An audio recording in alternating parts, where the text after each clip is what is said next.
तर आज जिथे राडारोडा आणि कचऱ्याचे भले मोठे डोंगर आहेत तिथे काही वर्षांपूर्वी अगदी काही महिन्यांपूर्वी काय होतं ते देखील आम्ही उपग्रहांनी काढलेल्या छायाचित्रांद्वारे तुम्हाला दाखवणार आहोत। खरंच त्या ठिकाणी पाणथळ जमीन, कांदळवन आणि तलाव होते का ते या छायाचित्रांवरून स्पष्ट होईल।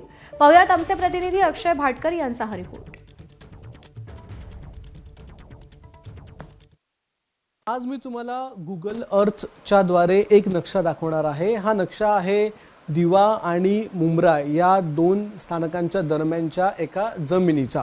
आता हा जमिनीचा तुकडा आधी कसा होता आणि तो आता कसा आहे हे तुम्हीच मला सांगा।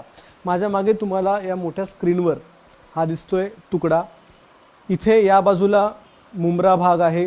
हे सगळे इथे मॅनग्रोव्ज आहेत, इथे पॉन्ड्स आहेत। हे बघा, हे खाडीचं पाणी, अतिरिक्त पाणी इथे येऊन जमा व्हायचं।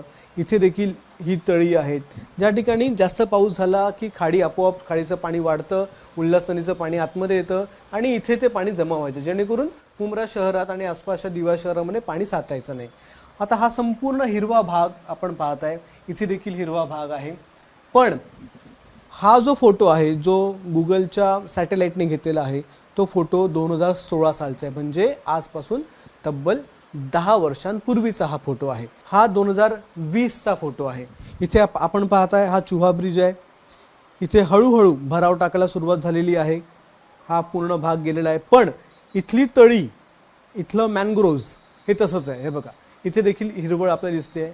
इथे जर आपण पाहिलात तर इथे मात्र मोठ्या प्रमाणातलं मॅनग्रोव्ज कट झालेलं आहे, भराव टाकले गेलेत आणि इथे चाळी तयार झालेल्या आहेत। आता हा 2025 चा फोटो आहे। इथे या भागामध्ये आता किती मोठ्या प्रमाणात भराव टाकून जमीन जी आहे ती हस्तगत केली। इथले मॅनग्रोव्ज कापले गेले, इथली जी तळी होती ती गायब झालेली आहेत।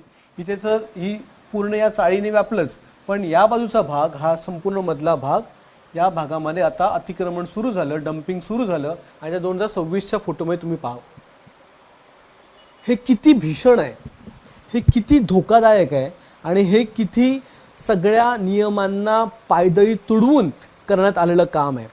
मार्च 2026 चा हा फोटो आहे, म्हणजे केवळ 6 महिन्यांमध्ये इथली पूर्ण हिरवळ गायब झाली आहे।